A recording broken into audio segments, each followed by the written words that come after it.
جب حضرت ابو بکر کے بعد مسلمانوں نے حضرت عمر کو اپنا خلیفہ مقرر کر دیا تو اس وقت کے یہودی عالم مسلمانوں کو نیچا دکھانے کے لیے اور اس بات کو ثابت کرنے کے لیے کہ اسلام تو ایک من گھڑت دین ہے، تو اس وقت کے یہودی عالم اسلام کو جھوٹا ثابت کرنے کے لیے مسلمانوں کے بڑے بڑے عالموں کے سامنے ایسے سوالات لا کے رکھتے کہ مسلمانوں کے بڑے بڑے عالم صرف اس بات کو ہی سوچ کر ہی اتنا پریشان ہو جاتے کہ آخر یہودیوں کے عالم اتنے مشکل سوالات لاتے کہاں سے ہیں۔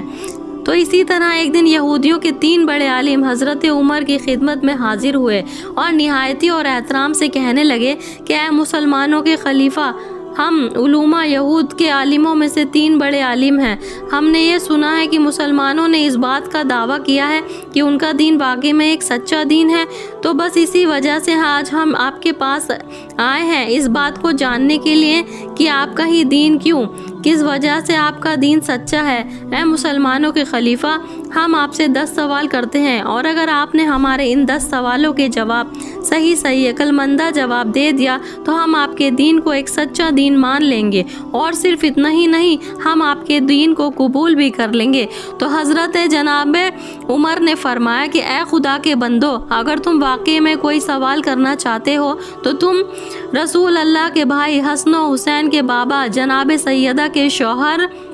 جناب علی ابن ابی طالب کے پاس جاؤ، تمہیں تمہارے سبھی سوالات کے صحیح جوابات وہیں سے ملیں گے۔ تو اسی طرح وہ تینوں یہودی حضرت امام علی ابن ابی طالب کی خدمت میں حاضر ہوئے اور نہایتی احترام سے کہنے لگے کہ اے جناب علی ابن ابی طالب، ہم علماء یہودیوں کے عالموں میں سے 3 بڑے عالم ہیں، ہم نے یہ سنا ہے کہ آپ کے نبی کا دین واقعی میں ایک سچا دین ہے، اور یہ دین وہی اس آخر نبی کا دین ہے جس آخری نبی کا ذکر کتاب میں موجود ہے۔ بس آج ہم آپ کے پاس یہی جاننے کے لیے آئے ہیں کہ کیا واقعی میں اسلام اس نبی کا آخری دین ہے۔ اے جناب علی ابن ابی طالب، ہم آپ سے 10 سوال کریں گے، اور اگر آپ نے ہمارے 10 سوالوں کا جواب صحیح عقل مندہ جواب دے دیا تو ہم آپ کے نبی پہ ایمان لے آئیں گے اور آپ کے نبی کے دین کو قبول کر لیں گے۔ تو حضرت امام علی ابن ابی طالب نے فرمایا کہ اے خدا کے بندو،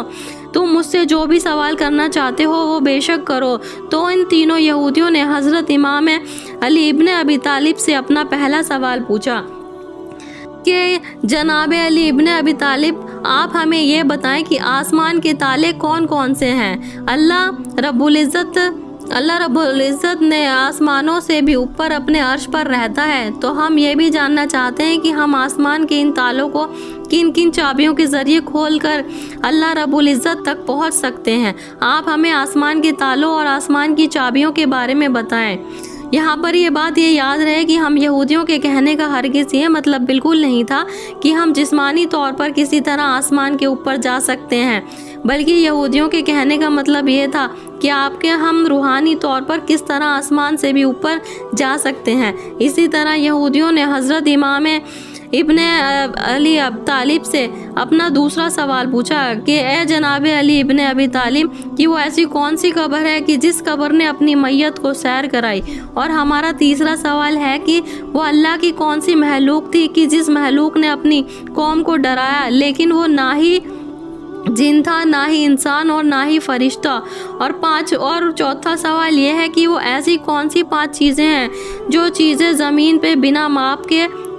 ماں کے پیدا ہوئی؟ ہمارا 5واں سوال یہ ہے کہ تیتر اپنی زبان میں کیا کہتا ہے؟ اور ہمارا 6واں سوال یہ ہے کہ مور باغ دیتے وقت اپنی زبان میں کیا کہتا ہے؟ اور ہمارا 7واں سوال یہ ہے کہ گدھا اپنی بے سری آواز نکالتے وقت کیا کہتا ہے؟ ہمارا 8واں سوال یہ ہے کہ گھوڑا اپنی آواز نکالتے وقت کیا کہتا ہے؟ جبکہ ہمارا 9واں سوال ہے کہ مینڈک اپنی آواز نکالتے وقت کیا کہتا ہے؟ اور آخر میں ہمارا 10واں سوال یہ ہے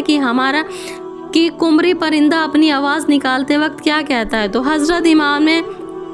علی ابن ابی طالب نے ان کے 10 سوالوں میں سے پہلے سوال کا جواب دیا کہ اے خدا کے بندو، شرک ایک آسمان کا ایسا تالا ہے جو اللہ کے بندوں کو آسمان سے اوپر اللہ تک پہنچنے ہی نہیں دیتا۔ جبکہ اللہ رب العزت نے مومن انسان کی دعا ساتوں آسمانوں سے بھی اوپر اپنے عرش پہ سنتا ہے، لیکن ایک مشرک انسان کی کوئی بھی بات پہلے آسمان سے بھی اوپر نہیں جاتی، اور آسمان کے اس تالے کی چابی ہے لا الہ الا اللہ محمد الرسول اللہ۔ جو شخص اسے سچے دل سے اللہ رب العزت کے رسول پر ایمان لائے گا تو پھر اللہ رب العزت اس بندے کی ہر وہ نیک دعا قبول کرتا ہے کہ جس سے اس کا بندہ چاہتا ہے، اور اللہ اس کی دعا کو قبول کرتا ہے، بلکہ اس کی دعا کو ساتوں آسمانوں سے بھی اوپر اپنے عرش پہ سنتا ہے۔ اسی طرح آسمانوں کا یہ تالا انسان کا شرک کرنا ہے، اور اس تالے کی چابی اللہ اور اللہ کے رسول پر سچے دل سے ایمان لانا ہے۔ تمہارے دوسرے سوال کا جواب یہ ہے کہ وہ قبر کہ جس قبر نے اپنی میت کو سیر کرائی، تو وہ قبر وہ میت وہ مچھلی ہے جس مچھلی کے پیٹ میں اللہ رب العزت نے حضرت نبی یونس السلام کو رکھا، اور پھر اللہ رب العزت نے اپنے نبی یونس کو اس مچھلی کے پیٹ میں 7 سمندر کی سیر کرائی، اور یہ بے شک میرے پروردگار کا ایک معجزہ تھا۔ تمہارے تیسرے سوال کا جواب ہے کہ وہ مخلوق کہ جس مخلوق نے اپنی قوم کو ڈرایا تھا، لیکن وہ مخلوق نہیں، نہ کوئی جن ہے، نہ ہی انسان، اور نہ ہی فرشتہ، تو وہ مخلوق وہ چیٹی ہے جس چیٹی نے حضرت سلیمان کی قیامت پر اپنے قوم کو ڈرایا کہ اے چیٹیوں جلدی سے اپنے بلوں میں بھاگو، سلیمان اور سلیمان کا لشکر اسی طرف آ رہا ہے، کہیں سلیمان کا لشکر تمہیں تباہ نہ کر دے۔ اور اسی طرح اس چیٹی نے اپنی قوم کو ڈرایا، لیکن وہ چیٹی نہ ہی جن ہے، نہ ہی انسان، اور نہ ہی کوئی فرشتہ۔ تمہارے چوتھے سوال کا جواب ہے کہ وہ 5 چیزیں جو بنا باپ اور بنا ماں کے پیدا ہوئیں، تو ان میں سب سے پہلے حضرت آدم علیہ السلام، دوسری بی بی حوا، تیسرے اسماعیل علیہ السلام کی قربانی کا وہ دمبا ہے جسے اللہ نے آسمان سے بھیجا، چوتھی حضرت صالحہ کی اونٹنی، اور پانچواں حضرت موسیٰ علیہ السلام کی رضا بندہ خدا۔ تیتر اپنی زبان میں کہتا ہے کہ اے غافلو، اللہ کو یاد کرو اور اس کی یاد سے غافل نہ رہو،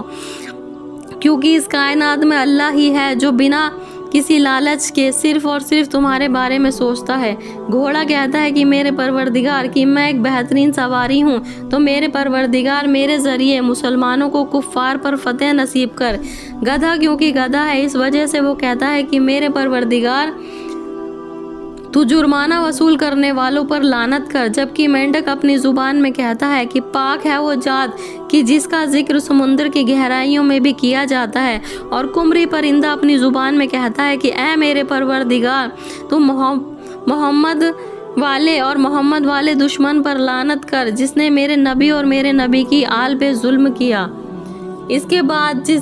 جیسے ہی یہودیوں کے عالموں نے حضرت امام علی ابن ابی طالب کی زبان سے یہ سنا، تو وہ لوگ حضرت امام علی ابن ابی طالب کے قدموں میں گر کر اس بات کی گواہی دینے لگے کہ لا الہ الا اللہ محمد الرسول اللہ، بے شک ہم اس بات کی گواہی دیتے ہیں کہ اللہ کے سوا کوئی عبادت کے لائق نہیں، اور محمد صلی اللہ علیہ وسلم ہی اللہ کے رسول ہیں۔